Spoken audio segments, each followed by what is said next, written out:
Ms. Indranee Rajah.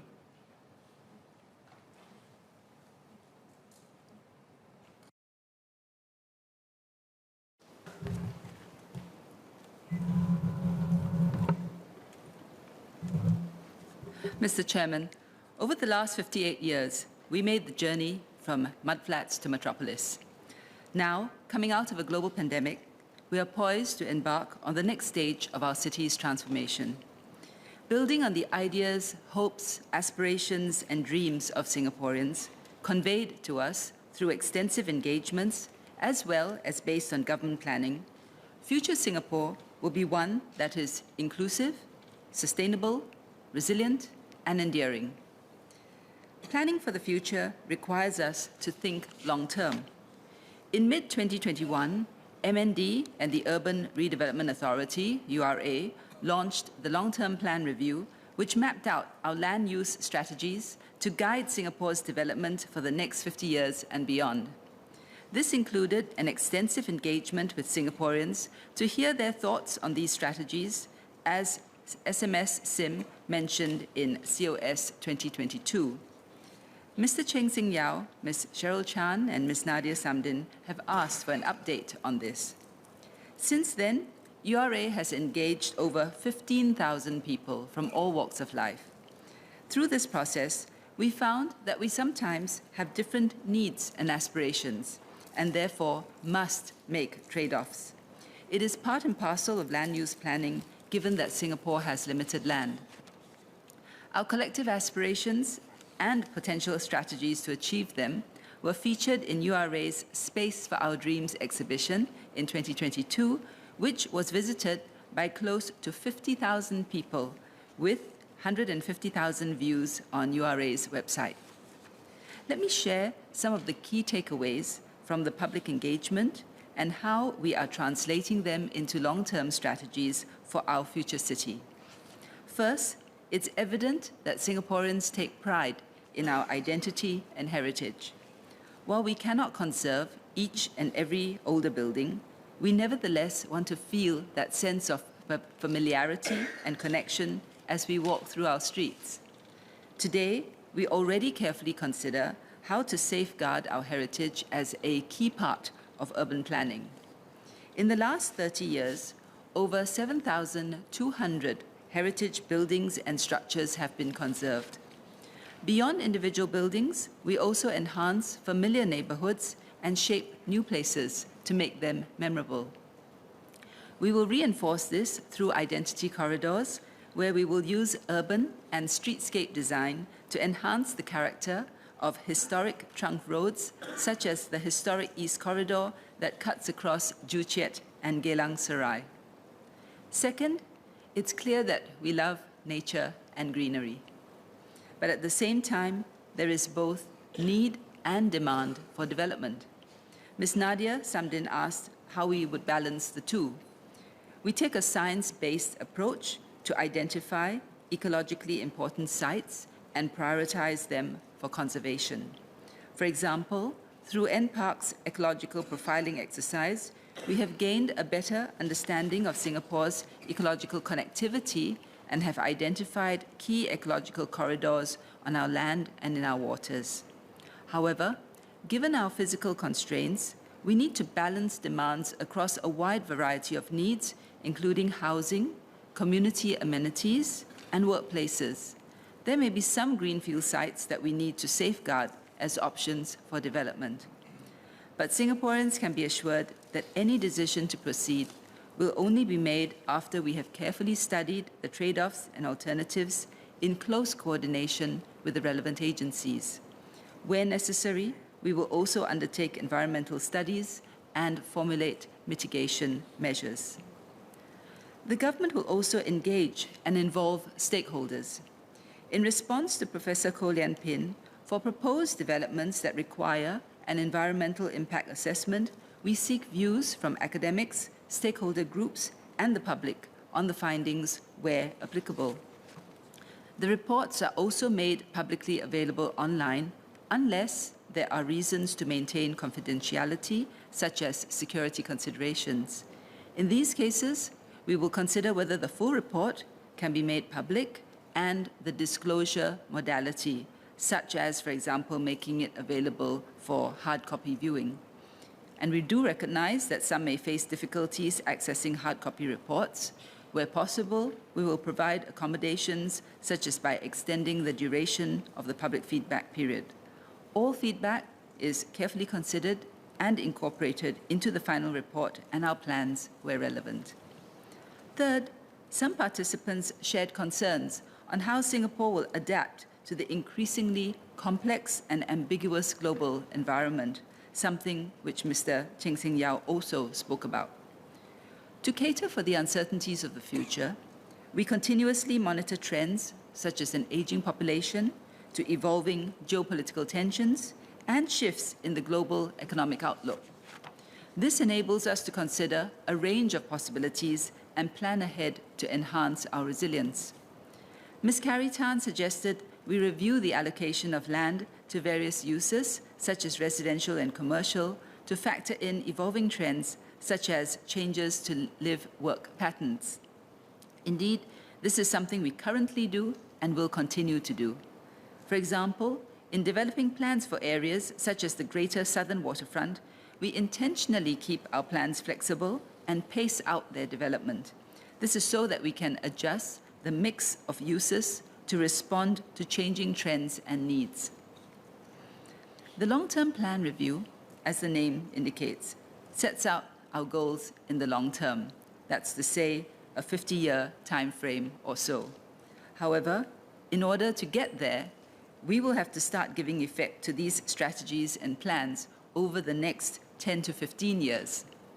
This exercise is known as the Master Plan Review, and it will provide detailed land use and developmental plans covering sites all over Singapore, from major transformation areas such as the Greater Southern Waterfront and Paya Lebar Air Base to residential towns, neighborhoods, and our heartlands. The Master Plan presents an opportunity to plan ways to improve our living environment together. As highlighted by Ms. Nadia Samdin, we will provide various avenues to engage Singaporeans of all ages and from all walks of life to share their views on our national and local plans. And this will be done over the next 2 to 3 years. In response to Mr. Cheng Sing Yao and Ms. Cheryl Chan, URA is currently working on the key ideas, but allow me to share some of the strategies that the Master Plan will be built upon. First, the Master Plan will be centered on livable towns. As we plan for a new generation of towns, such as the ones that Paya Lebar Air Base will make way for, and rejuvenate our older ones, we will pay close attention to making them more livable for everyone. Ms. Polisan asked about plans to spread out amenities to better serve residential estates across Singapore. It remains our priority to make every housing estate a desirable place to live in. We will continue to ensure that our estates are planned with a range of housing options, served by a wide variety of amenities that meet our residents' needs and preferences and are highly accessible. Second, the Master Plan will work within our land and resource constraints, a necessity for a small city like Singapore. One way is to recycle our brownfield sites. There are also ongoing efforts to increase and optimize our underground space, as highlighted by Ms. Cheryl Chan. Where possible, we place infrastructure such as transport, utilities, and storage spaces underground to free up above-ground space for housing, recreational spaces, and other people-centric uses. We will also repurpose existing buildings, as Professor Koh Lian Pin highlighted. Today, we have incentives to encourage adaptive use. State properties are put to various uses, from residential to lifestyle. During COVID, many were activated as quarantine facilities. There are also incentives for owners who renovate their conserved buildings to meet modern uses while enhancing the building character, such as additional floor area and tax concessions. However, there will still be situations where redevelopment is needed. In such cases, we have incentives to minimize emissions such as BCA's Green Mark certification scheme that recognizes redevelopment projects that conserve existing structures and reuse or recycle demolished materials. Several MPs also suggested repurposing underutilized spaces for new uses. Associate Professor James Lim asked if the lowest floor of multi-story car parks can be repurposed for bicycle parking, echoing a similar call made earlier by Mr. Edward Chia in November 2022. For some public housing developments, bicycle parking is provided at the void deck for our residents' convenience.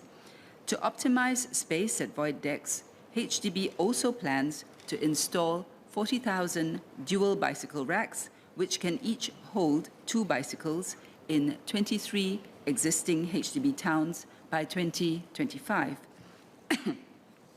Multi-story car parks with unutilized space are currently used for various activities. One example is urban farming. We do not generally co-locate bicycle parking in car parks, as this could pose safety issues to cyclists, especially where cars and bicycles have to share the same lanes. However, if a request is made by any precinct for this, HDB will consider on a case-by-case basis, taking into consideration other competing uses for the car parks and whether the safety concerns and any other relevant considerations can be adequately addressed. Ms. Jessica Tan, Ms. Carrie Tan, Ms. Cheryl Chan, and Mr. Liang Enghua suggested partnering the community to co-create shared spaces such as permaculture plots or pilots. Today, there are opportunities for Singaporeans to co-create community projects, leveraging URA's and HDB's Lively Places program. Many projects are in underutilized spaces, including a void deck garden in Bishan. NParks initiatives, such as Friends of the Parks and the Community in Blue movement, also encourage the local community to play a part in designing, developing, and managing green spaces, while HDB and SFA's urban farms at 14 multi-story car park rooftops contribute to food security. For permaculture farms to meaningfully enhance food security, they should be done on a commercial scale. Given the sizable amount of land required, it's more practical to encourage community gardeners to adopt permaculture principles. Nevertheless, town councils have the autonomy to determine how common property can be utilized, subject to our laws and HDB's consent. We're happy to consider proposals that enhance food security and sustainability where appropriate. As Professor Koh Lian Pin highlighted, there are diverse and competing needs for our sea space as well. We carefully plan our sea space to meet Singapore's needs. Today, most sea space within our port limits are used by the maritime and port industry. We also set aside space for other uses, including marine biodiversity conservation, aquaculture, utilities, and recreation.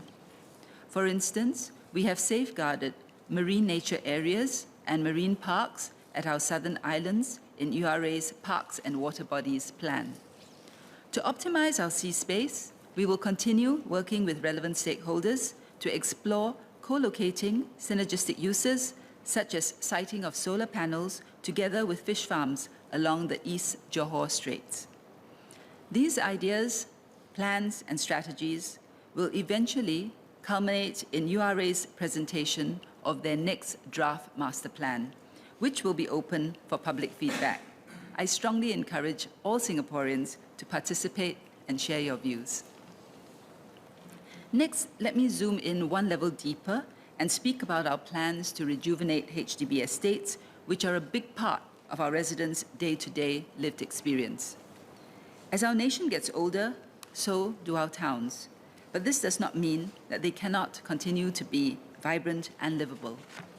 In response to Ms. Poli San, HDB crowdsources ideas from residents to renew and rejuvenate existing HDB towns and estates under the Remaking Our Heartlands program. This spans from upgrading our town and neighborhood centers to opening new community spaces and parks. Ms. Joan Pereira and Mr. Ang Wei Neng asked about plans to maintain and upgrade older flats. I would like to assure Singaporeans that we are committed to giving due priority to rejuvenating our estates for the safety and comfort of our residents. All flats above 30 years would have already undergone the main upgrading program in the past or will be selected for the Home Improvement Program, HIP, by 2030, subject to the government's fiscal position. The next round of upgrading for these flats would be around 60 to 70 years of age.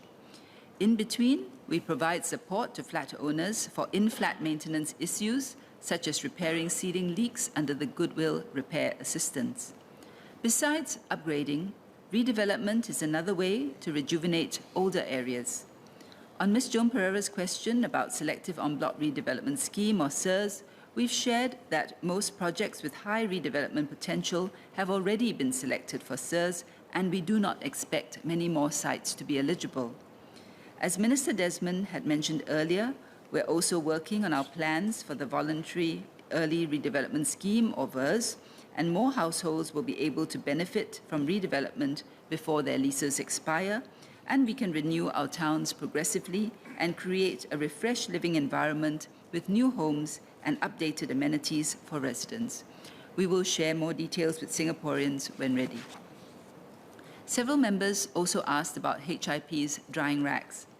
The external retractable clothes drying rack that Mr. Ang Wei Neng spoke about is designed to maximize laundry capacity while ensuring user safety. Each of the 6 poles in the rack measures up to 1.7 meters in usable length to accommodate large items like bed sheets.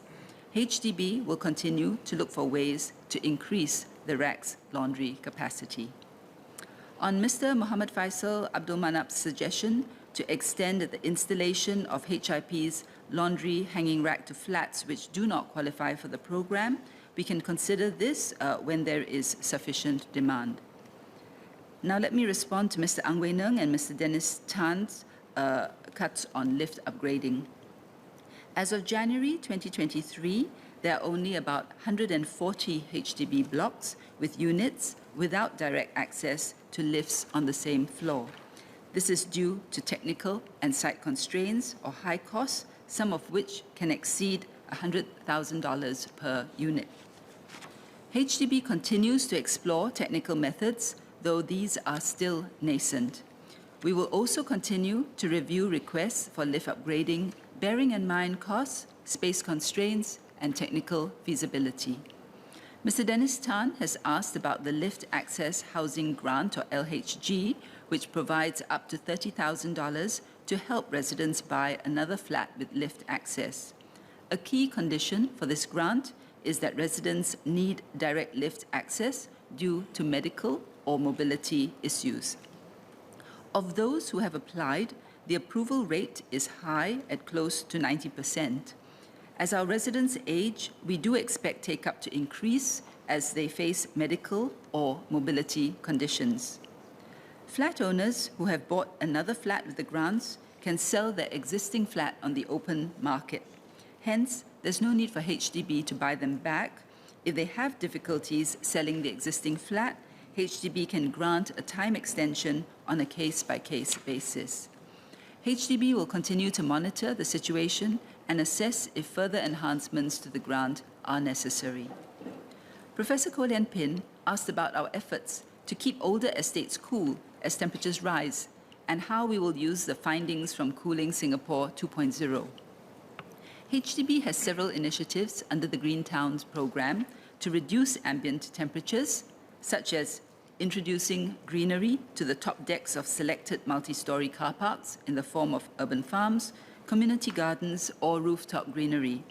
There is also an ongoing pilot on cool paint. Where possible, such as for newer towns like Tengah, we adopt new technologies such as the centralized cooling system, which provides a more energy-efficient cooling solution than conventional air conditioning systems. We will continue to invest in R&D to deepen our knowledge on urban heat.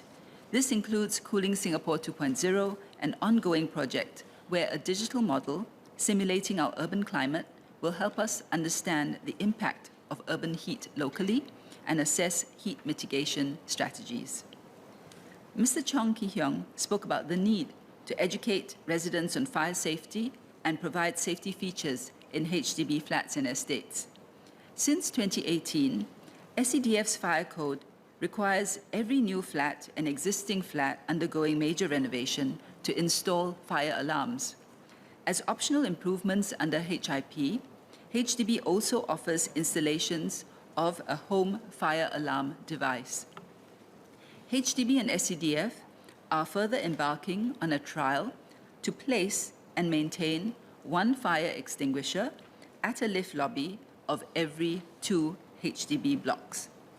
Out of the 934 cases of residential fire last year, 783 took place in HDB flats, which reflects the proportion of public housing in Singapore. Today, SCDF conducts public education campaigns, including door-to-door engagements with residents and educating new homeowners on fire safety together with HDB. Currently, all flat owners who are taking or have an existing HDB loan to buy their flats are required to be covered under basic fire insurance. An HDB-appointed company provides basic coverage, and the premiums payable by flat owners range between $1.63 or $8.18 only for a 5-year coverage. Let me now touch on another important priority for us, transforming Singapore into a city in nature. This vision is a key pillar of the Singapore Green Plan 2030. It underscores our strong desire to conserve and extend our natural capital for the benefit of the environment and for the benefit of our people. Ms. Cheryl Chan asked for updates on our progress on this front. First, we have continued to establish new green spaces and to enhance existing ones. For instance, last November, we opened the Rifle Range Nature Park. It serves as an ecological buffer to protect the rich biodiversity in the Bukit Timah Nature Reserve and creates more opportunities for families to enjoy nature-based recreation. Between now and 2030, we have 6 more nature parks in the pipeline that Singaporeans can look forward to. This includes the Lim Chu Kang Nature Park, which we will be opening later this year. It will feature a variety of natural habitats such as mangroves, woodlands, and grasslands, as well as a restored colonial-era bungalow for those who love heritage. Singaporeans can also soon enjoy the northern section of the Lakeside Garden in Jurong Lake Gardens. It will offer a youth park with skating facilities and panoramic views across Jurong Lake. We are also enhancing our existing green spaces to make them more inclusive. For example, we currently have 10 therapeutic gardens, which are specially designed to improve the physical and mental well-being of people across a diverse range of physical abilities and health conditions. This includes 3 that we launched over the past year, and we will add 20 more by 2030. Second, we're pressing on with efforts to restore nature into our urban landscape. Today, we have around 155 hectares of sky-rise greenery, equivalent to almost 220 football fields. We are on track to meet our target of 200 hectares by 2030. Ms. Nadia Samdin asked about our efforts to green industrial estates. Since 2020, we have more than doubled the number of trees in our industrial estates from 90,000 to 180,000 today. By 2030, these estates will have around 260,000 trees. This will cool the environment and beautify the area for the people who work there. Third, we are strengthening the connectivity between green spaces. For example, we opened the northern stretch of the rail corridor last month, completing over 21 kilometers of green, continuous north-south connectivity.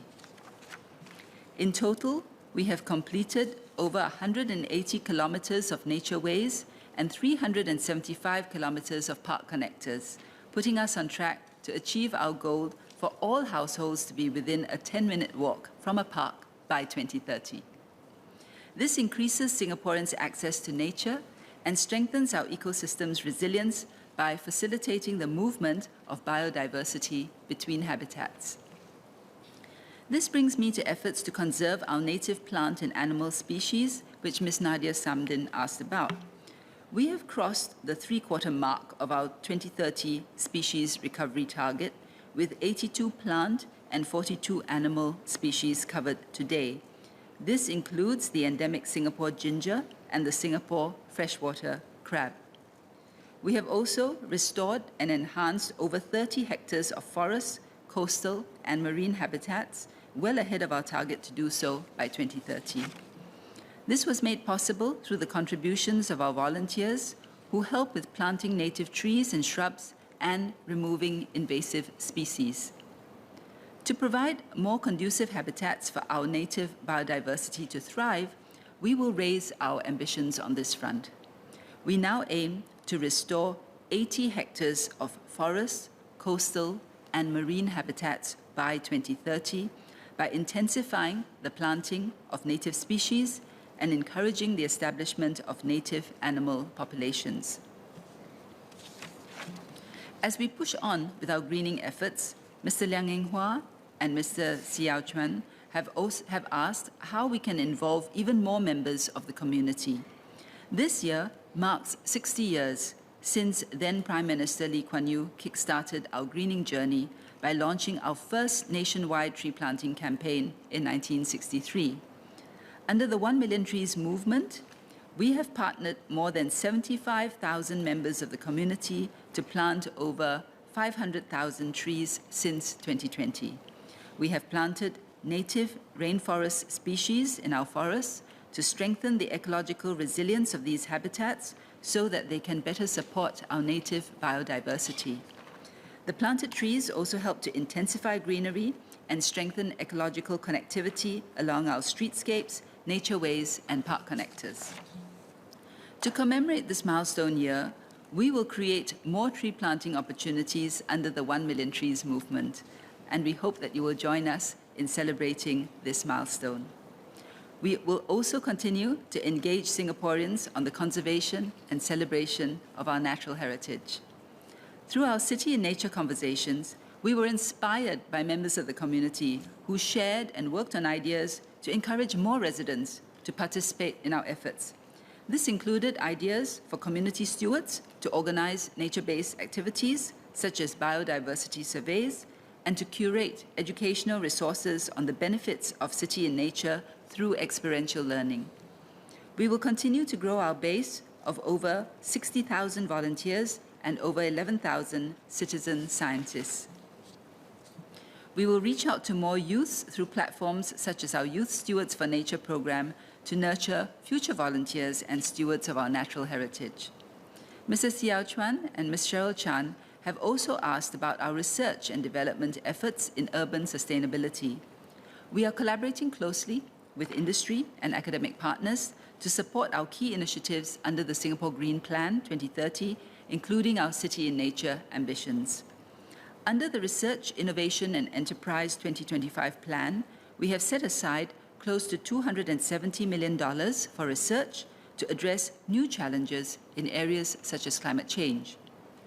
One of the research programs funded under RIE 2025 is the Marine Climate Change Science Program, for which we have started to award grants. One looks at developing ecological and microbial solutions to enhance the resilience of coral reefs to climate change. Another looks at building up the foundational science for blue carbon accounting in Singapore. We also recently launched the first grant call under the City and Nature Research vertical of the Cities of Tomorrow program. These research projects will help us deepen our scientific foundations and develop evidence-based management practices. So I look forward to active participation in our grant call. The years ahead are going to be very exciting ones as we shape our future city together. The M&D family looks forward to working with all Singaporeans on the transformation journey and to making Singapore a place we are proud to call home. Thank you, sir.